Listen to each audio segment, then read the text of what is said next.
Pour faire une pâte feuilletée, il faut prendre son temps parce que on a ce qu'on appelle les temps de repos entre les étapes qu'on ne peut pas raccourcir.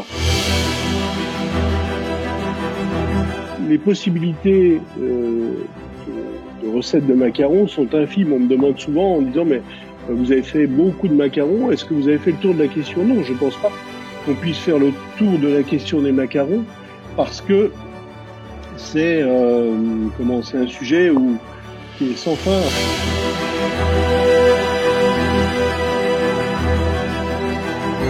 Je suis sûr que ce côté piquant du wasabi, on doit pouvoir y trouver quelque chose de sucré.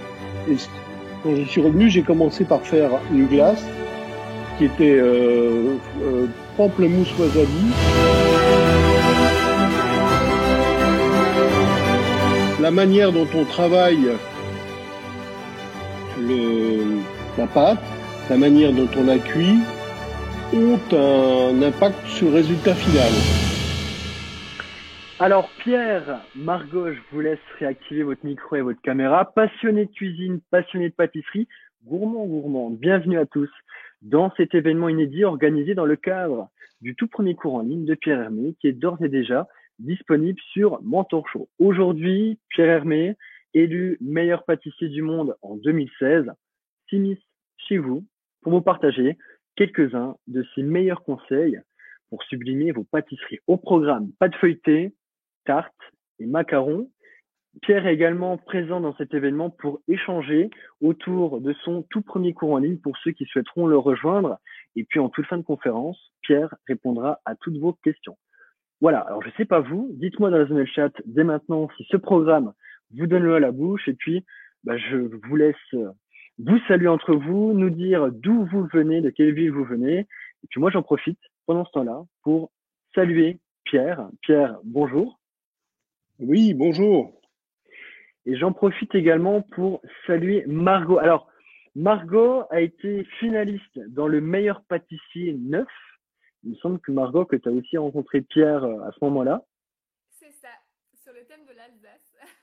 C'était sur le thème de l'Alsace. Donc Margot, elle sera avec nous pour relancer Pierre, pour lui poser des questions. Vous pourrez également poser à Pierre toutes vos questions. On les met de côté et on y reviendra en toute fin de conférence. Alors, je vais simplement, avant de commencer, j'aimerais simplement faire un petit point. Alors, je ne sais pas si on nous voit. J'ai l'impression que la caméra est partie. Pierre, est-ce que vous me voyez ou pas? Oui, bien sûr. Parfait, bon, ça doit être juste chez moi, parfait. Pierre, Margot, avant de vous laisser la parole, j'aimerais simplement effectuer une courte présentation en 3-4 minutes de Mentor Show pour ceux qui ne nous connaissent pas encore. Alors, bon, je sais que les participants ne sont pas venus là pour m'écouter, mais je vais tout simplement vous expliquer pourquoi nous avons aussi l'opportunité et la chance de faire cette webconférence avec des mentors, des grands pâtissiers comme Pierre. Donc, on va simplement commencer dans un instant et je vérifie juste que tout est OK dans le chat. Parfait. Dorothée d'Espagne, Isabelle, parfait. Béatrice, parfait. Véronique, Corinne. OK, tout a l'air d'être bon. On peut donc commencer cette petite présentation. Je vais simplement switcher.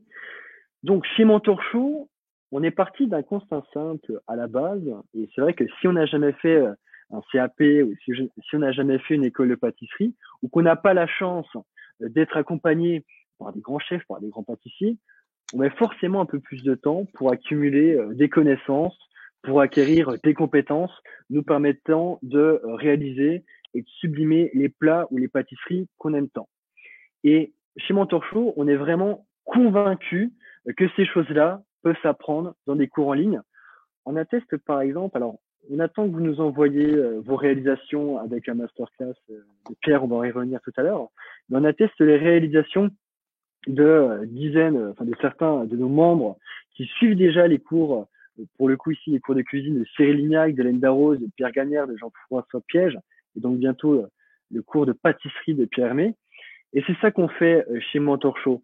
On rassemble des mentors d'exception. Vous pouvez voir par exemple ici les coulisses du tournage avec Pierre. On rassemble des grands chefs, des grands pâtissiers, mais aussi plus globalement des spécialistes du bien-être, des écrivains à succès et plus encore dans des cours en vidéo qui reprennent les codes du cinéma pour qu'apprendre ne devienne plus un effort, vous savez, un petit peu, parfois c'est un peu difficile d'apprendre en ligne, et que ça devienne un réel plaisir. Voilà, donc c'est tout. Je voulais simplement vous présenter un peu Mentor Show. Vous pouvez aussi voir à l'écran une partie de l'équipe, parce que c'est grâce à cela que nous avons la chance et l'opportunité d'organiser des webconférences offertes comme celle-ci. Donc maintenant, place au vrai sujet. Je vous propose de plonger directement dans le premier sujet, le premier thème de cet événement, la pâte feuilletée. Pourquoi? Vous avez été nombreux à nous envoyer des questions. Et parmi toutes les questions que vous nous avez posées, il y a un sujet qui est beaucoup revenu, c'est justement la pâte feuilletée. C'est vrai que ça peut faire un peu peur. Je pense que Pierre, vous n'allez pas me dire le contraire, Margot non plus. Donc Pierre, qu'est-ce que vous pouvez nous dire un petit peu, quels conseils vous pourriez apporter sur la pâte feuilletée, pour commencer? Bonjour et à toutes et enfin bonsoir à toutes et à tous. Sur la pâte feuilletée, il y a pas mal de choses à dire. C'est que la pâte feuilletée demande du temps. C'est-à-dire, pour faire une pâte feuilletée, il faut prendre son temps parce que on a ce qu'on appelle les temps de repos entre les étapes qu'on ne peut pas raccourcir. Il faut à la fois que la pâte prenne le froid, que la pâte repose pour ne pas qu'elle rétrécisse, pour pouvoir l'étaler facilement, pour pouvoir travailler la pâte normalement. Ensuite, il est bien sûr plus facile de travailler la pâte feuilletée dans un environnement plus frais. C'est-à-dire que plus il va faire chaud dans l'environnement de la cuisine, plus ça va être difficile de faire la pâte feuilletée. Ensuite, il existe plusieurs types de pâte feuilletée. Les deux principales sont la pâte feuilletée classique et la pâte feuilletée inversée. Depuis très longtemps, j'ai choisi, depuis on va dire le début des années 90, j'ai choisi de faire la pâte feuilletée inversée. Pourquoi? Parce que dans la pâte feuilletée inversée, on a plus de croustillant, plus de fondant. Mais après, c'est un choix qui m'appartient et je ne dis pas qu'il faut absolument faire de la pâte feuilletée inversée. Moi, je trouve que ça fonctionne mieux en termes de dégustation, en termes de croustillant, en termes de plaisir de goûter la pâte feuilletée. Lorsqu'on va un petit peu plus loin, quand on commence la pâte feuilletée, on peut utiliser un robot.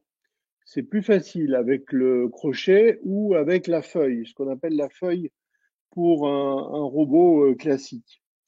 Ça dépend de la quantité de pâte que l'on a dans la cuve. Ensuite, il y a une question d'ingrédients. L'ingrédient, bien sûr, il faut du beurre, de l'eau, toujours de l'eau minérale pour moi, ou de l'eau filtrée, de la farine, donc de la farine, ce qu'on appelle les farines fortes, farine gruau ou farine type 45. Moi je mets dans la pâte feuilletée toujours de la fleur de sel, pas du sel fin.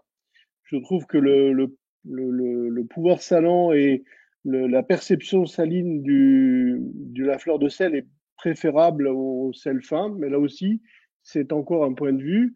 J'y mets toujours un peu de vinaigre blanc pour détendre les fibres du gluten. Et puis, c'est tout. Finalement, il y a peu d'ingrédients dans une pâte feuilletée. Alors, une fois qu'on a comment trouver les ingrédients, c'est-à-dire le beurre, il faut de préférence un beurre de très bonne qualité, de beurre de laiterie. Dans l'univers professionnel, on a tendance à utiliser des beurres qui ont un peu moins d'eau, qui contiennent un peu moins d'eau. Un beurre classique a environ 16% d'eau. Un beurre le beurre qu'on utilise pour la pâte feuilletée, il a un taux d'eau un petit peu en dessous, entre 14 et 15. Mais plus le beurre va être sec, donc avec moins d'humidité, moins d'eau, meilleure sera la pâte feuilletée et plus facile elle sera à travailler. Donc, en quoi consiste la pâte feuilletée inversée? La pâte feuilletée inversée consiste à... Alors, non, je vais d'abord expliquer à quoi consiste la pâte feuilletée traditionnelle. Lorsqu'on fait de la pâte feuilletée traditionnelle, on fait une détrempe, ce qu'on appelle la pâte, on appelle ça en termes professionnels la détrempe. On mélange la farine, l'eau, la fleur de sel et le vinaigre. Et on fait une pâte avec ça qu'on met à refroidir, qu'on aplatit au maximum et qu'on laisse refroidir. Et ensuite, on étale un peu, une fois que la pâte est bien froide, on l'étale et on enchâsse le beurre dans cette pâte. Et on commence à donner les tours. On y reviendra plus tard sur cette étape que sont les tours pour la pâte feuilletée. Pour la pâte feuilletée inversée, on fait l'inverse. Ça veut dire que on fait une détrempe toujours, mais on garde une partie de la farine que l'on va mélanger avec le beurre. Donc on fait un mélange beurre-farine. On va mettre les deux au réfrigérateur. On va laisser reposer au moins 1 heure, voire 1 heure et demie ou 2 heures, c'est encore mieux. Et on va étaler le beurre en rond. On va y mettre la détrempe, la pâte en carré, et on va recouvrir avec le beurre farine, le mélange beurre-farine. Et puis ensuite, on va étaler cette préparation comme la pâte feuilletée classique. Ça, c'est donc la pâte feuilletée inversée. Alors, qu'est-ce que c'est les tours et à quoi ça sert? Les tours, dans la pâte feuilletée, servent à étaler cette pâte, la replier en portefeuille ou en tour double. En tour double, ça veut dire que on replie les deux extrémités vers le centre et on replie encore une fois ces deux lobes de pâte feuilletée les unes sur les autres et on réétale. Donc, alors, comme ça, expliquer, ça peut paraître un peu fastidieux. Il est préférable de faire la pâte feuilletée sur 2 jours et pour pouvoir donner au moins 2 heures de repos entre chaque opération de la pâte. Une fois qu'on a fait les différents tours, on étale cette pâte à l'épaisseur souhaitée, 1 mm, 2 mm, 4 mm, suivant ce qu'on veut faire avec. Là, dans le cas de la recette du millefeuille, on travaille sur 0,5 mm d'épaisseur, 0,08 mm d'épaisseur, peut-être même un peu moins, d'ailleurs, si je me fie à mon habitude. Mais cette pâte feuilletée, elle doit prendre toute la dimension de la plaque. Pour les plaques, là aussi, sont dans les plaques de four classiques, sont un peu complexes à utiliser parce que les rebords sont importants. Donc, il est préférable d'utiliser des plaques à pâtisserie classiques avec des tout petits rebords. Et pour la cuisson de la pâte feuilletée.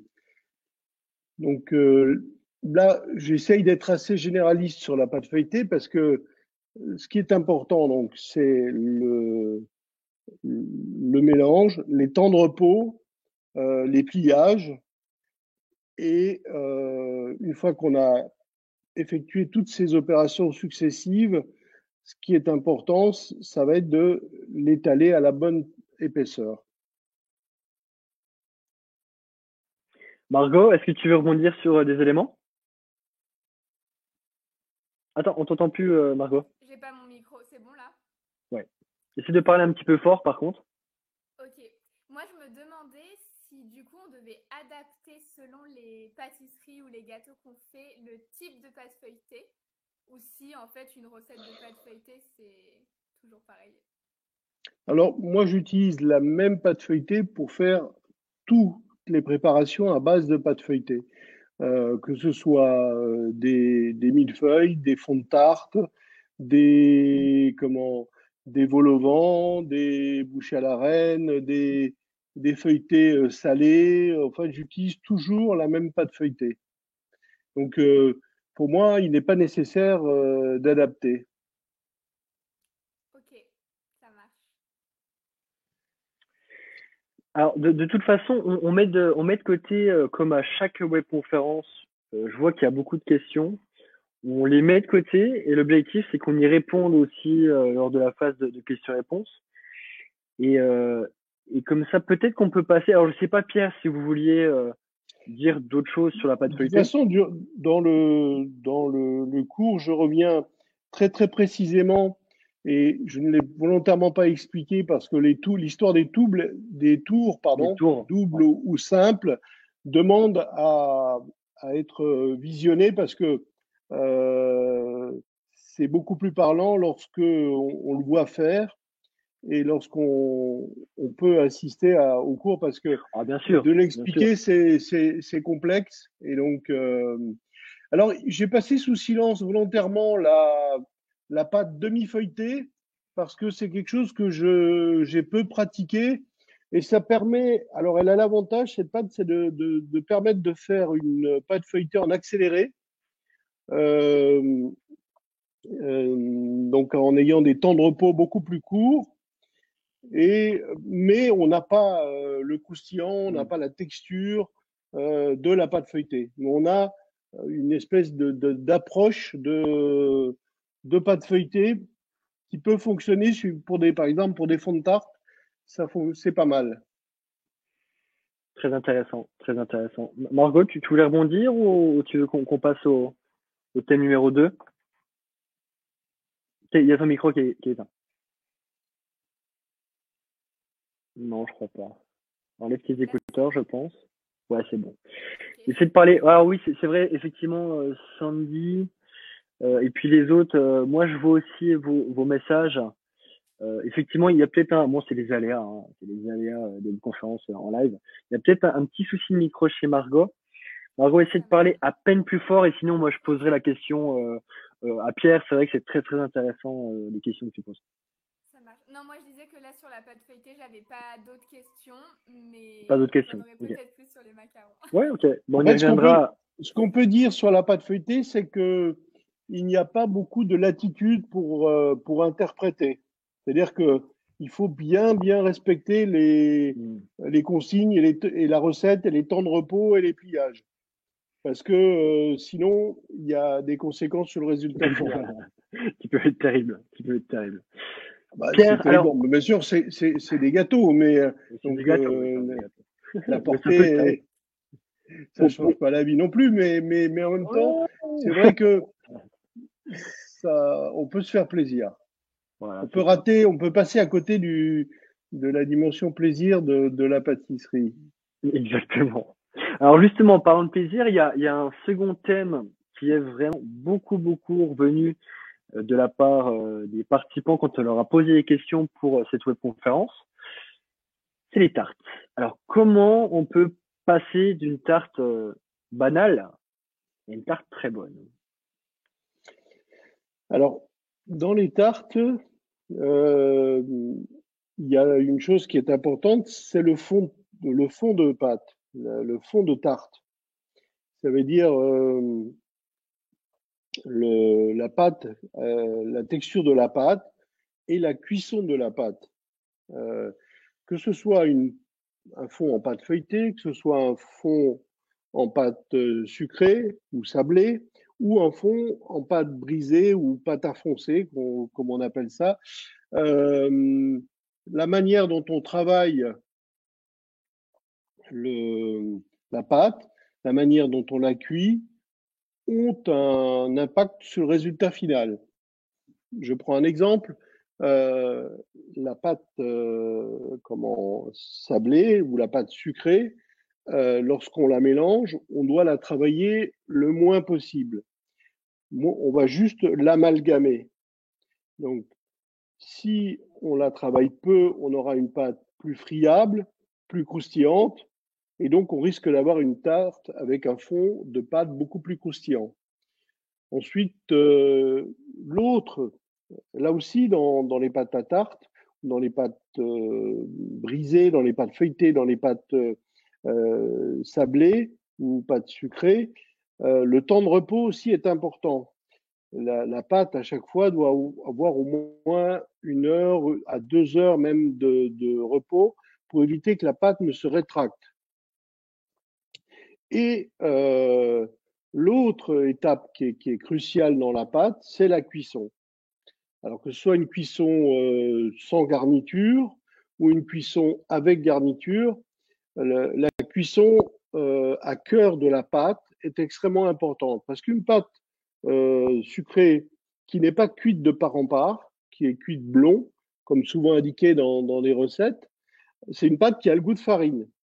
Une pâte qui est bien dorée, légèrement brune, est une pâte qui aura un goût de pâte cuite, donc le goût de farine cuite, et donc beaucoup plus agréable à la dégustation.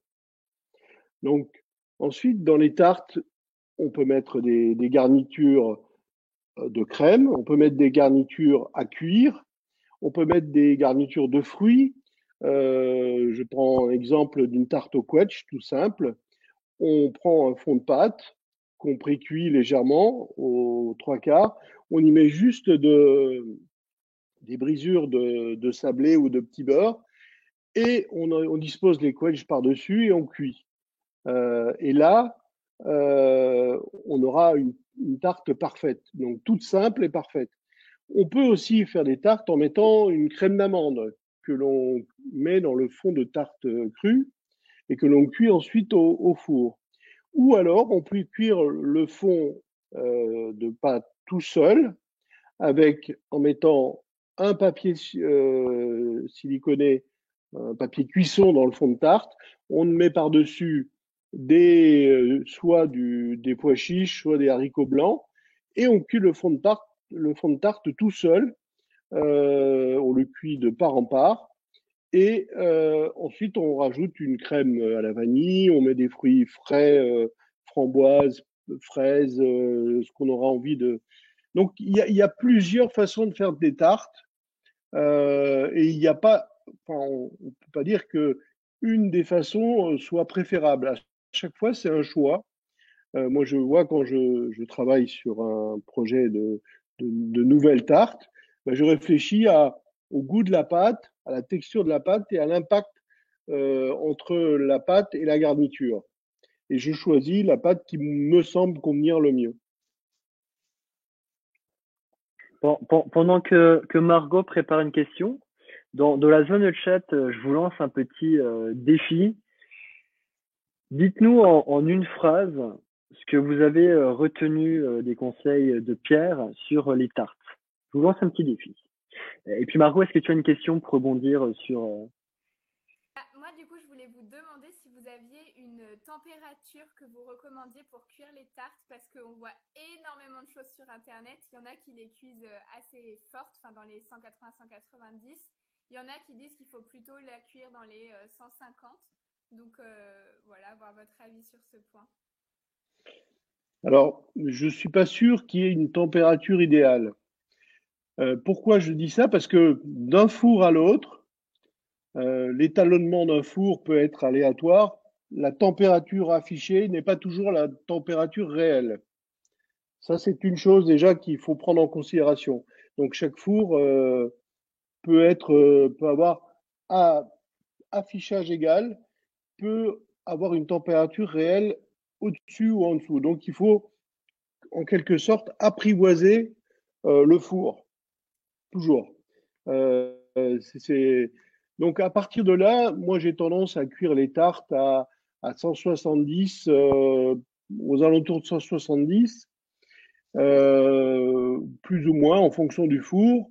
Mais c'est une température qui permet de cuire la pâte de part en part sans brûler la crête, la collerette de la pâte.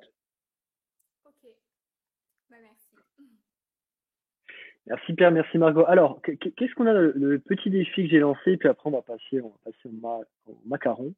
Elodie, je retiens qu'un petit rien peut rendre une tarte beaucoup plus gourmande. Nadia, vigilance sur la texture, le temps de repos et la cuisson. Sonia, important le mélange, le temps de pause, le pliage et étalé à la bonne épaisseur. Bon, je pourrais encore en citer beaucoup d'autres. Mais ce que je vous propose, et je pense que vous êtes nombreux à l'attendre, parlons un petit peu des macarons, Pierre. Parlons un petit peu des macarons. Alors évidemment, aujourd'hui, on ne va pas détailler étape par étape, geste après geste, puisque ceux qui veulent aller plus loin dans le cours en ligne complet pourront le faire avec vous, comme si vous étiez à côté d'eux dans leur cuisine. Mais qu'est-ce que vous pouvez, déjà nous raconter, parce que, bon, Pierre, vous êtes quand même très renommé pour vos macarons. Moi, j'aimerais juste qu'on fasse un petit passage en 1 minute sur votre histoire avec les macarons. Et puis après, dans un second temps, détailler un petit peu les différentes étapes pour réussir un macaron. Si ça vous va, évidemment. Alors, sur le macaron, j'ai publié déjà 3 ouvrages, dont le dernier l'année dernière aux éditions La Martinière. Donc, c'est vrai que j'ai essayé d'expliquer et de démystifier ou de démythifier la pratique du macaron.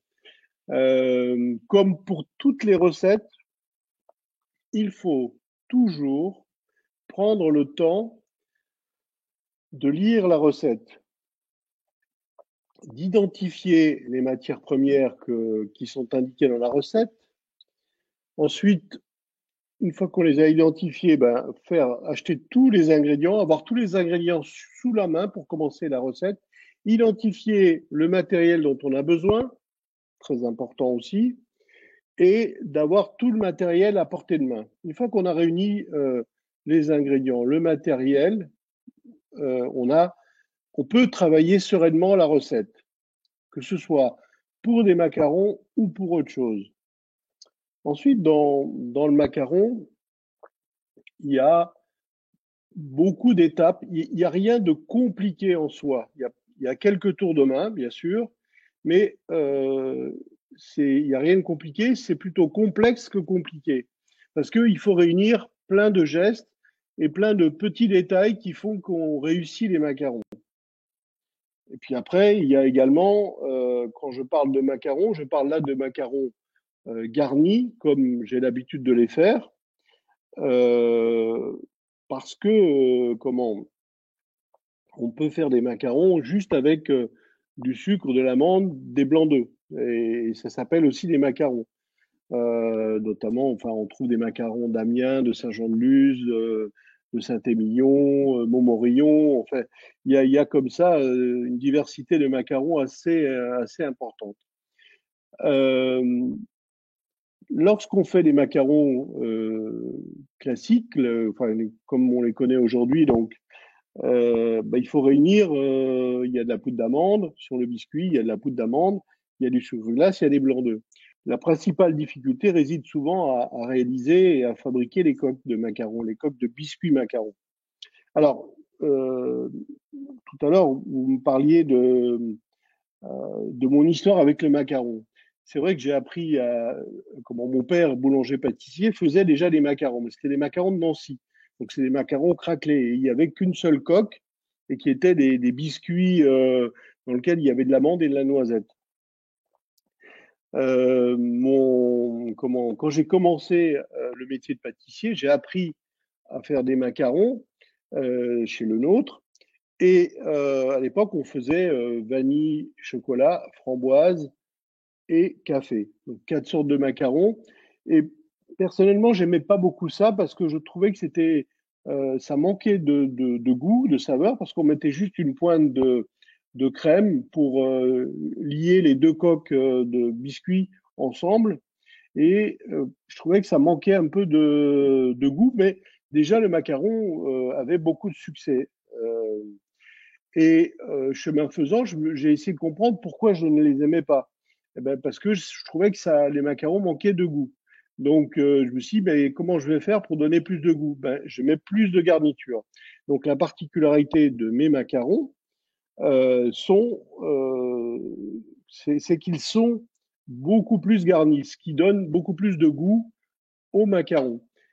Et puis, chemin faisant, j'ai créé beaucoup de variétés de macarons, notamment des macarons avec deux garnitures, ça veut dire un cœur et une garniture autour, des textures différentes dans le même macaron, du croustillant, du croquant.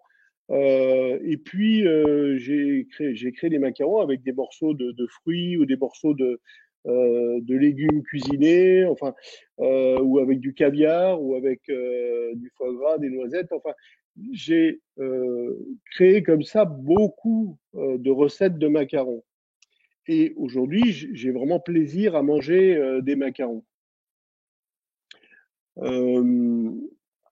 Donc, lorsqu'on attaque, Vous allez nous donner l'eau à la bouche. C'est un vrai problème, hein, Pierre. donc pour le biscuit macaron, il existe plusieurs procédés. Celui que j'utilise est un procédé à base de meringue italienne. Donc, ça veut dire qu'on fait monter les blancs en neige et on verse par-dessus un sucre cuit entre 118 et 121 degrés. Et puis, on fait refroidir ce mélange à environ 60 degrés, en dessous de 60 degrés, dans lequel ensuite on incorpore un mélange de sucre glace, d'amande et de blanc d'œuf cru. Et ça, c'est la base de la pâte à macarons. Ensuite, pour donner du goût ou de la couleur au macaron, on met du cacao, on peut mettre des morceaux de pistache, des morceaux de noisettes. On peut mettre aussi des colorants naturels qui permettent de différencier les macarons des uns des autres, ce qui est important parce que imaginez un monde où il y aurait tous les macarons de la même couleur, on aurait beaucoup de mal à les distinguer. Donc, moi, j'utilise des colorants naturels et dans des dosages le plus faible possible. Mais c'est important d'arriver à distinguer le macaron à la noisette du macaron au chocolat ou du macaron à la vanille. De le distinguer de par la vue. Ensuite, il y a une autre étape qui est importante, c'est la réalisation de la garniture. Alors, pour la réalisation de la garniture, on a le choix entre plusieurs possibilités. Ça peut être une crème au beurre parfumée, au chocolat, à la pistache, à la noisette. Ça peut être une ganache au chocolat noir, au chocolat au lait, au chocolat blanc.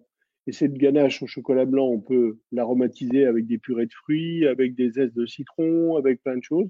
Ou alors, ça peut être une confiture ou une compote de fruits. Et là, ça demande aussi un travail, ou ça peut être aussi des garnitures de fruits séchés ou de fruits secs. Donc, les possibilités de recettes de macarons sont infimes. On me demande souvent en disant, mais vous avez fait beaucoup de macarons, est-ce que vous avez fait le tour de la question? Non, je ne pense pas qu'on puisse faire le tour de la question des macarons parce que c'est c'est un sujet qui est sans fin. J'ai toujours de nouvelles envies qui me donnent des idées pour des nouvelles recettes. Pour moi, c'est quelque chose qui est inépuisable. C'est un sujet d'inspiration inépuisable. Margot, c'est quoi ton préféré, toi, chez Pierre? Le mogador, le classique. J'ai vu beaucoup passer d'Asfahan. L'ispahan. Ouais, c'est le L'Ispahan. deuxième. Ouais. Alors, Ispahan, c'est une recette mythique de la maison Pierre Hermé. C'est ce qu'on appelle une recette fétiche. Cette Ispahan existe bien sûr en forme de gâteau. Donc le gâteau est un macaron. Et puis il existe sous forme de petits macarons en petit four, où là c'est une ganache au litchi et à la rose avec un confit de framboise. Et donc, ce que l'on retrouve dans le gâteau, dans le l'ispahan individuel, on le retrouve aussi dans le petit macaron, dans le tout petit macaron. Mais Mogador, c'est souvent un des macarons qu'on cite le plus souvent comme macaron préféré. Margot, j'ai une bonne nouvelle à t'annoncer. Ton micro est revenu, donc je te laisse poser une question à Pierre sur les macarons. Je vois, bon, trop cool. Moi, je me demandais à quel moment vous avez vraiment su que vous aviez trouvé la recette parfaite de macarons. Je crois que chaque recette est perfectible et je réfléchis sans arrêt sur comment améliorer la recette, comment faire évoluer les recettes de macarons. Le macaron parfait, ça va être le prochain que je vais créer à chaque fois. Ah. Et là, vous Donc, avez, pardon, récemment, j'ai vu que vous aviez eu pas mal d'influences un peu japonaises dans vos créations, et il me semble que j'avais goûté un macaron qui était au wasabi et à la fraise, si je dis pas de bêtises. oui. Et moi, j'avais adoré l'association, mais du coup, je me demandais, parce que c'est quand même assez osé, si quand vous créez des recettes comme ça, vous n'avez pas un peu peur de la réaction des gens et de tout ça face à des recettes aussi originales. Alors, dans les macarons que on propose dans la maison Pierre Hermé, il y a les infiniments. Les infiniments, ce sont des goûts uniques que j'essaye de sublimer. Ça veut dire macaron infiniment vanille, infiniment chocolat, macaron infiniment pistache, infiniment noisette. Donc ça, c'est plutôt des recettes classiques sur lesquelles chacun peut avoir son opinion et retrouver son macaron fétiche. Et puis, à côté de ça, ben, lorsque j'ai créé Ispahan, ben, ça paraissait osé. Lorsque j'ai créé Mogador, ça paraissait très osé aussi. Et, et donc maintenant, alors le macaron fraise wasabi, je l'ai créé déjà il y a 5 ans et on l'a réédité l'année dernière, non cette année. Donc ça paraît osé, mais en même temps, c'est aussi une question d'apprivoiser ce goût. Le wasabi a un côté puissant et la fraise, le côté fruité de la fraise vient tempérer cette puissance du wasabi. Il y a comme ça des goûts originaux que j'ai pu créer comme euh, caviar eau de noix, comme asperges huile de noisette, petits pois et menthe, carottes, orange, cannelle. Tout ça sont des macarons plus originaux, mais qui sont tous, que j'adore, qui sont tous au moins aussi bons. Et puis, donc, ça permet aux gens qui franchissent la porte des boutiques Pierre Hermé d'avoir à la fois des choses qu'ils connaissent et puis découvrir des choses nouvelles, des créations pour se faire plaisir aussi. Et dans les saveurs, où est-ce que vous trouvez votre inspiration pour ce type de recette du coup? Alors, l'inspiration, par exemple, du macaron wasabi fraise, c'est un bon exemple. Elle m'est venue en discutant au Japon avec un producteur de wasabi que je suis allé visiter et qui m'expliquait que dans la racine de wasabi, la partie la plus profonde dans le sol est la partie qui est la plus sucrée. Et quand il m'a dit ça, ça a déclenché quelque chose chez moi. Je me suis dit, mais c'est bien sûr, je suis sûr que ce côté piquant du wasabi, on doit pouvoir y trouver quelque chose de sucré. Et quand je suis revenu, j'ai commencé par faire une glace qui était pamplemousse wasabi. Ensuite, j'ai créé un macaron pamplemousse wasabi et donc ce macaron pamplemousse fraise. Wasabi fraise, pardon. Donc, c'est une discussion avec un producteur qui a déclenché cette envie.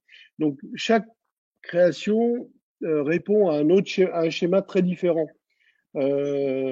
L'envie d'utiliser un ingrédient me vient d'une discussion, me vient de la découverte de cet ingrédient. J'ai par exemple travaillé l'année dernière sur la mise au point d'un macaron à l'ail noir parce que j'ai découvert le goût de l'ail noir et j'ai trouvé que le goût de l'ail noir pouvait très bien être interprété en sucré. Du coup, j'ai testé le goût de l'ail noir dans un macaron et puis j'en ai fait un macaron qui n'a pas encore été édité, qui est ail noir et vinaigre balsamique. Donc un parfum, le parfum un peu empyromatique de l'ail noir et le parfum, l'acidité du vinaigre balsamique. Et les deux fonctionnent merveilleusement bien ensemble. Donc les déclencheurs sont très très très variés. Il n'y a pas de règle. En matière de création, il n'y a pas de règle. Et Justement, ce qui est très important, c'est de ne pas chercher à plaire à tout le monde. Parce que sinon, on, comment, on finit par, enfin, c'est pas de chercher à plaire, parce que sinon on finit par plaire à tout le monde. Donc c'est aussi de créer cet étonnement, cette surprise, qui pour moi sont indispensables dans la création. eh ben justement, je lance la discussion à tous ceux qui nous écoutent.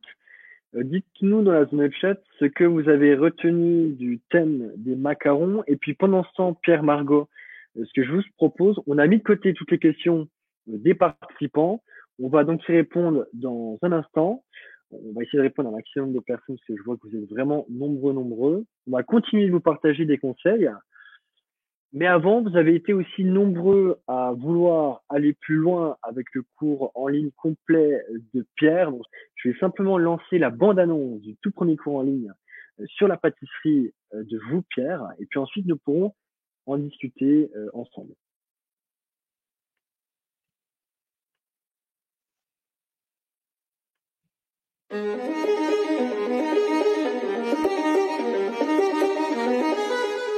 D'être nommé meilleur pâtissier du monde, c'est important. Mais ce qui est important, c'est que c'est un encouragement à faire différemment, à faire mieux, à continuer la voie que j'ai tracée. Continuer à créer des gâteaux, des macarons, des chocolats, des glaces, et en ayant toujours en tête l'idée d'être différent.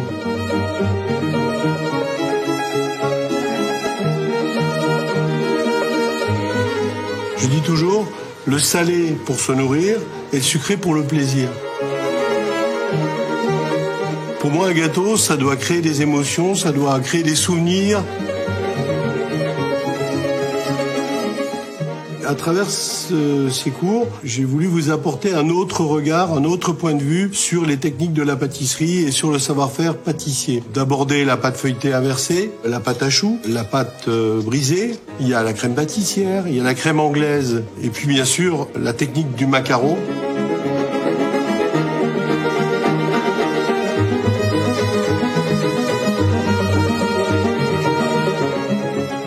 Les noix et les noisettes, il faut les conserver au réfrigérateur, voire même au congélateur, parce que ça permet de retarder le rancissement des fruits secs. J'ai voulu donc vous faire partager aussi cette connaissance des ingrédients. Pour la première fois dans une masterclass, vous allez trouver des choses qu'on ne peut pas trouver dans les livres. Je suis Pierre Hermé, rejoignez-moi dès maintenant dans ma masterclass.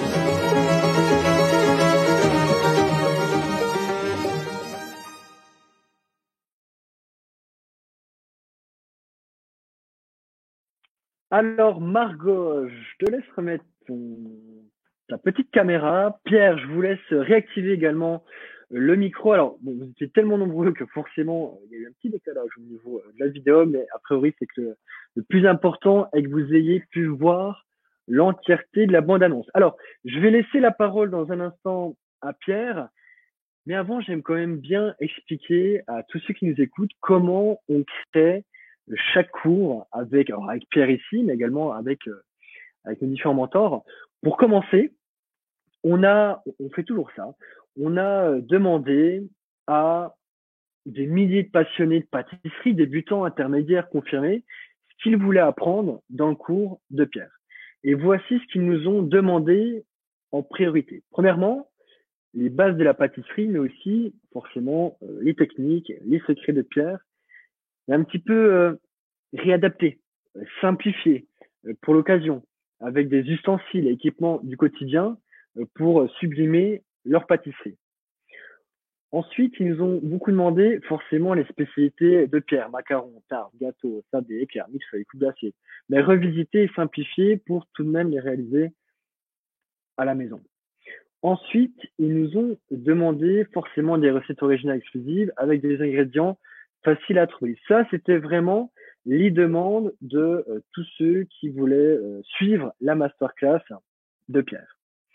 Ensuite, et là vous pouvez voir les coulisses, pendant 6 à 8 mois, on a préparé de notre côté avec notre équipe ce cours. Pierre a également préparé lui de son côté ce cours afin de vous expliquer étape après étape, en prenant le temps, chacune de ces techniques pour réussir chacune des recettes. Mais aussi, il a décomposé chacun de ces gestes pour réaliser un peu plus facilement ses spécialités et vous permettre d'émerveiller les papilles de votre famille, de vos amis. Je vous avoue que vous allez être chanceux, vous allez être chanceux. Et ensuite, donc, nous avons effectué 2 jours de tournage avec Pierre et notre équipe pour enregistrer les différentes leçons en vidéo qui, comme je vous le disais, reprennent un petit peu des codes du cinéma afin de vous partager le meilleur cours possible et vous faire vivre une expérience vraiment très spéciale, vous le verrez. Et c'est ça qu'on fait chez Mentor Show. Alors aujourd'hui, on le fait avec Pierre Hermé, mais il y a déjà beaucoup de cours qui sont sortis pour les passionnés de cuisine avec que ce soit le cours de Cyril Lignac, Pierre Gagnère, Enda Rose, Jean-François Piège. Et je voulais vous partager quelques-unes de leurs réalisations, parce que moi j'ai un petit défi à vous proposer, c'est que par la suite, vous nous envoyez également toutes vos réalisations, que vous les envoyez également à Pierre, les réalisations que vous allez préparer, que vous allez faire découvrir à vos amis et à votre famille grâce au cours de Pierre. On peut aussi voir certains de leurs témoignages. Alors, je vais juste enlever ma caméra pour que ce soit plus simple. Alors ici, forcément, hein, le cours de Pierre va sortir maintenant, mais on a quelques témoignages qui rebondissent sur les cours de cuisine et de pâtisserie que nous avions déjà sortis sur Mentor Show. Vous pouvez en voir ici. Vous pouvez également en voir ici. C'est avec le cours de Pierre Gagnère pour ceux qui connaissent. Et puis encore ici. Donc, je vous lance ce petit défi et puis après, vous nous enverrez vos différentes réalisations. Voilà, c'est tout. Je voulais prendre un petit moment pour vous expliquer comment on construit ces cours. Et maintenant, je vais laisser la parole à Pierre pour qu'il puisse très rapidement nous donner plus de détails. On va voir aussi le programme des différentes leçons que je vais vous partager dans un instant. Pierre, peut-être vous voulez dire 2 mots sur cette masterclass et puis après, ce que je vous propose, c'est qu'on détaille très rapidement les différentes leçons. Alors, il y a cette première leçon où j'explique une certaine approche de la pâtisserie, de mes choix, de la création. J'essaye de le rendre le plus facile et le plus explicite possible. Et puis ensuite, il y a toutes les recettes qui sont nombreuses. Justement, on peut les voir. On peut les voir. Ça y est, on peut les voir. Alors, regardez. Tac, on a la première recette et les premières techniques que je vous ai données concernant le fraîcheur chocolat.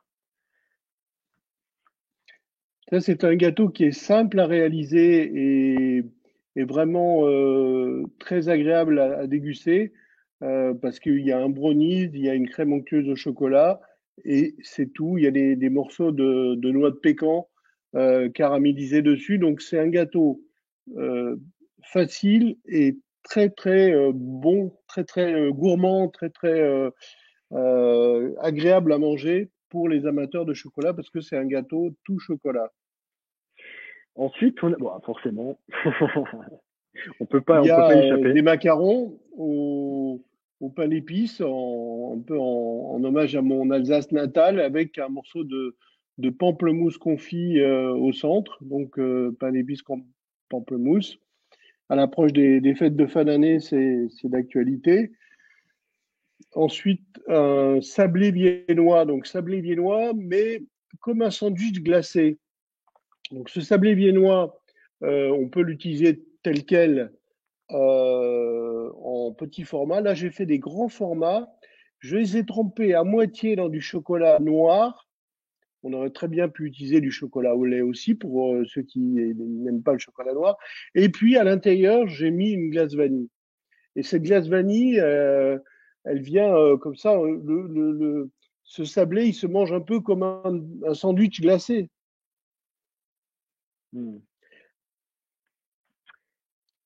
L'éclair Ensuite, infiniment chocolat.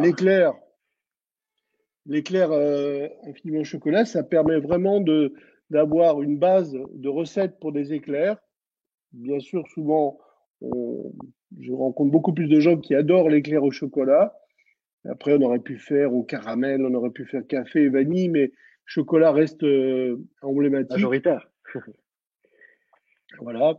Et puis, ensuite, avec la pâte feuilletée, j'ai voulu faire un millefeuille assez simple, à la vanille et à la fraise, avec une crème de mascarpone à la vanille. Donc, c'est une technique aussi pour faire cette crème de mascarpone à base de crème anglaise et de mascarpone, et des fraises ou des framboises. Et puis ensuite, une tarte framboise à la rose, avec une pâte brisée, et puis une crème d'amande à la rose, cuite avec des framboises au four, et puis des framboises fraîches par-dessus.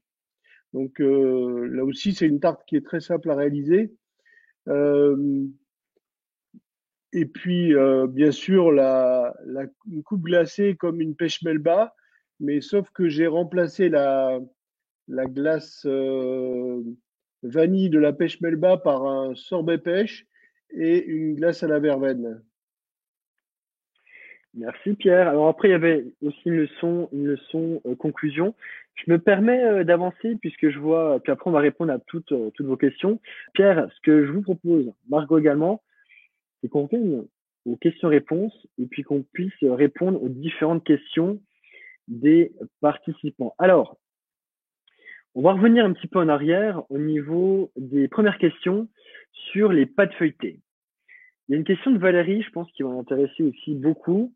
Comment faire une pâte feuilletée sans gluten et sans produits laitiers?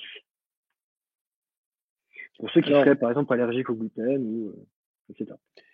Alors, pour ma part, je n'ai jamais réalisé de pâte feuilletée sans gluten. Par contre, il est possible de réaliser la pâte feuilletée à partir de margarine. Et en termes de procédé, le procédé reste le même. Mais par contre, de pâte feuilletée sans gluten, je n'en ai jamais réalisé, donc je ne suis pas en mesure de répondre à cette partie de la question. C'est pas grave, j'ai d'autres questions. Peut-être que Margot, je ne sais pas si vous voulez dire quelque chose très rapidement là-dessus. Non, j'avais aussi vu une question qui est intéressante parce que on la pose énormément sur les tartes. Il y en a beaucoup qui se demandent pourquoi les bords retombent à la cuisson et s'il y a des astuces pour éviter que ça retombe. Alors, sur les astuces pour cuire les fonds de pâte à tarte, je l'ai expliqué tout à l'heure, il faut prendre un disque de papier, comme en cuisson, un peu plus grand que la dimension de la tarte plus les rebords, et le découper en rond, ciseler les extrémités, les poser dans le fond de la tarte et ensuite garnir avec des haricots secs ou des pois chiches et cuire les fonds toujours avec ce dispositif. Sinon, forcément, les bords vont retomber. Sauf si dans cette tarte, il y a une garniture comme une crème d'amande. Là, dans ces cas-là, la crème d'amande va jouer ce rôle de maintien. Est-ce que ça répond à ta question, Margot? Oui, parfait, merci. Parfait. Alors, on avait également. Alors, je ne sais pas si tu as vu passer d'autres questions, Margot. Moi, j'ai toute une liste de questions de la part des participants. Peut-être que tu as repéré une question qui. Non, là, j'en ai pas. Je te laisse. Ah, donc, j'ai une question Alors, de Nancy. J'ai vu passer une question tout à l'heure qui était intéressante. C'est que la recette de pâte brisée que j'utilise pour la tarte framboise et rose, cette recette de pâte, je l'utilise autant pour des tartes salées que pour des tartes sucrées. Intéressant. Il me semble que j'avais vu aussi passer cette question, je sais plus qui l'avait posée. Une question de Iman. C'est quoi la différence de texture entre une pâte brisée, pâte sucrée et pâte sablée? En fait, il y a vraiment des textures très différentes, plus ou moins croustillantes, plus ou moins sableuses, en fonction des, des types de pâtes. C'est difficile à expliquer sans les déguster en même temps. Donc, mais il y a de vraies différences de texture entre les différentes pâtes. On a une question aussi. Alors oui, je tiens juste à préciser, effectivement, vous avez accès à 5h30 de cours en vidéo. Il y a une dizaine de leçons où il y a tout un tas de techniques que vous allez découvrir. Et donc, on a 7 recettes au total. On a une question de Dayem. Comment bien conserver ma pâte feuilletée? Alors, la pâte feuilletée se conserve très bien au réfrigérateur pendant 4-5 jours sans problème. Si on doit la garder plus longtemps, il est préférable de lui donner la forme qu'on veut lui donner en forme pour des millefeuilles, pour des tartes, de préparer le fond de tarte ou de préparer la plaque de millefeuille et ensuite de congeler la pâte. Et là, on peut la garder plusieurs semaines euh, sous film étirable.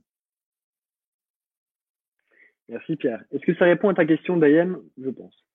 On m'a posé une question. Pardon. Ouais, vas-y. On m'a posé une question, je profite parce que du coup, je l'ai juste à côté. On me demande si on peut remplacer dans la pâte feuilletée le beurre en partie, hein, toujours garder un petit peu de beurre, mais si on peut remplacer une partie du beurre par du praliné.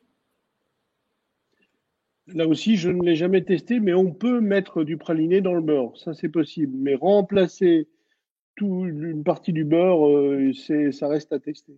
Mais on peut parfumer. Alors, si la question, on peut parfumer une pâte feuilletée au praliné? Oui. Ok, merci. Alors, une question également de, peut-être qu'on peut passer au macaron, on reviendra après sur tout ça. Nassima, Ninou, pardon, bonjour, il y a le gluten qui revient en force. Est-ce que vous avez déjà fait du gluten, des macarons sans gluten, Pierre? Alors, le macaron est un produit qui est sans gluten. Ça fait partie des produits sans gluten. Alors, sauf si on y met des garnitures dans lesquelles il y a du gluten, mais le biscuit macaron comporte du sucre glace, comporte des blancs d'œufs, de l'amande, donc forcément le biscuit macaron est sans gluten. Alors, si on met des garnitures dans lesquelles il y a de la pâte ou des crêpes dentelles ou des choses comme ça, là, effectivement, il y aura du gluten, mais bien souvent, enfin, c'est rare plutôt les macarons dans lesquels il y a du gluten. Merci Pierre. Une question également de Anne. Est-ce qu'il faut... Alors, je fais juste un petit point pour répondre à Myriam. C'est un cours en ligne, donc si que tu habites en Irlande, ou que tu habites en France, au Luxembourg, aux États-Unis, etc., tu auras accès aux différentes leçons. Anne, est-ce qu'il faut enfourner juste après le pochage ou bien attendre que les coques sèchent un peu? Alors, dans les secrets du macaron, il y a un geste enfin, une partie qui est très importante. C'est pas un geste, mais c'est un temps de repos qui consiste à laisser croûter les macarons. Bien sûr, ce temps de croûtage peut varier en fonction de l'humidité ambiante. Ça peut aller de une demi-heure à 1 heure. Et en fait, pour vérifier si les macarons sont suffisamment croûtés, il faut poser son doigt très légèrement sur la coque de biscuit. Et si la pâte elle colle au doigt, ça veut dire qu'ils ne sont pas assez croûtés. Donc ça, c'est une astuce très importante dans le savoir-faire macaron. Si on ne laisse pas croûter le macaron, on a une chance sur deux que la coque du biscuit macaron fendille à la cuisson.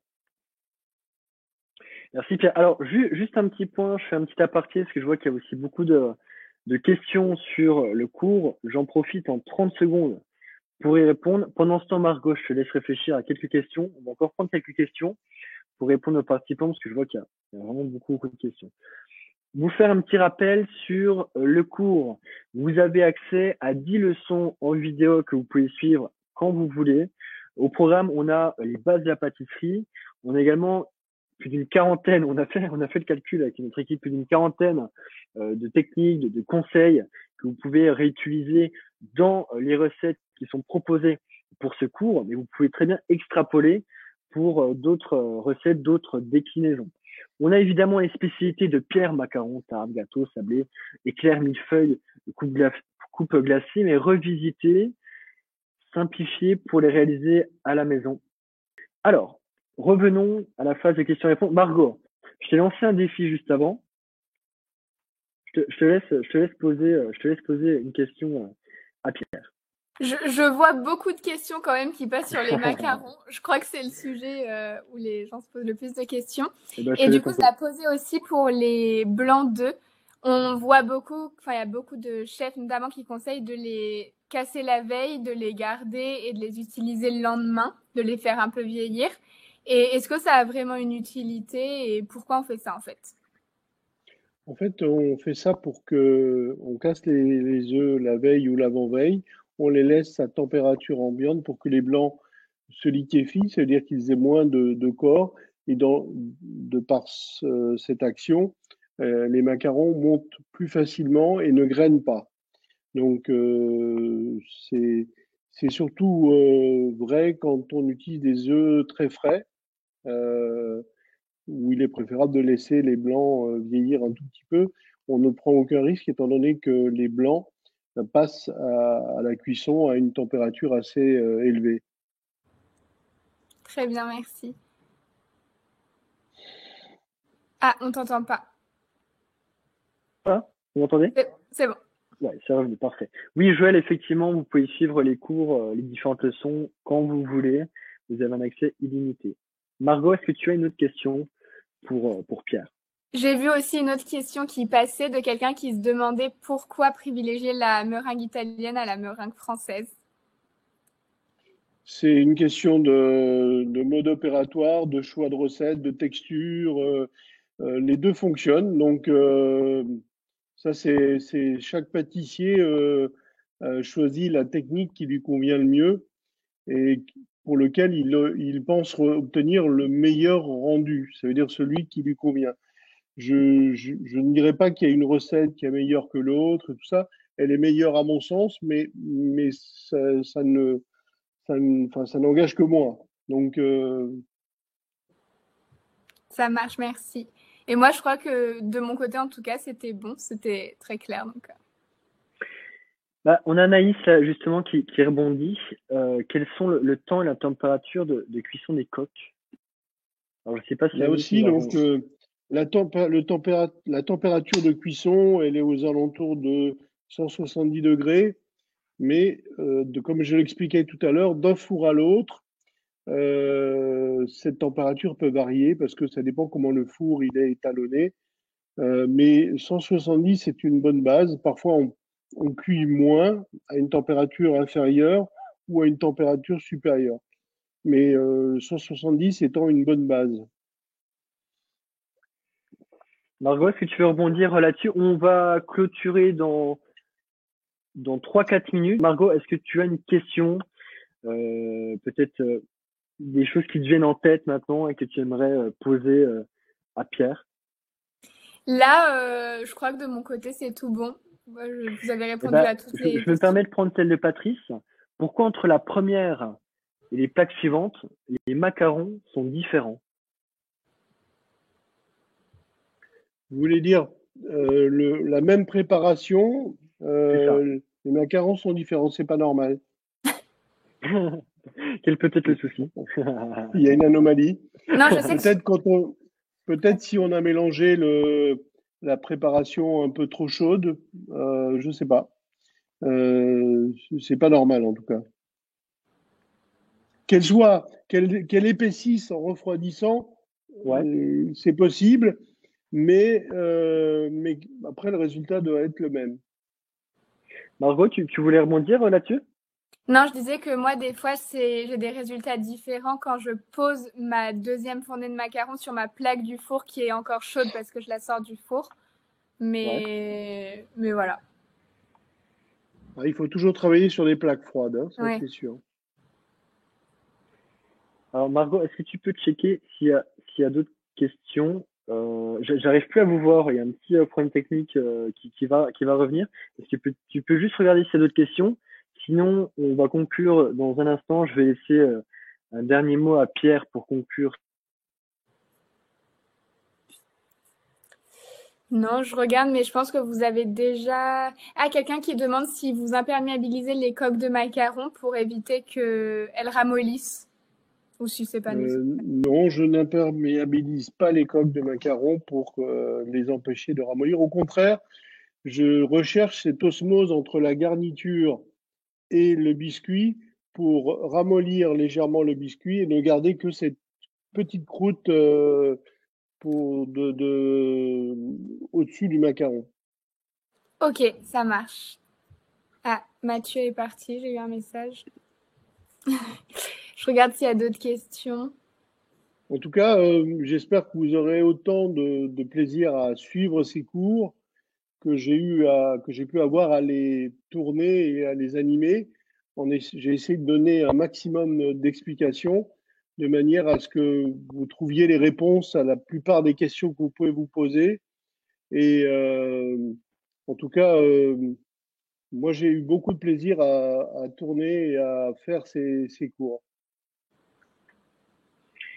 Merci Pierre. Bah, le plaisir était vraiment partagé. Nous, on a adoré préparer, on a adoré réaliser ce cours avec vous.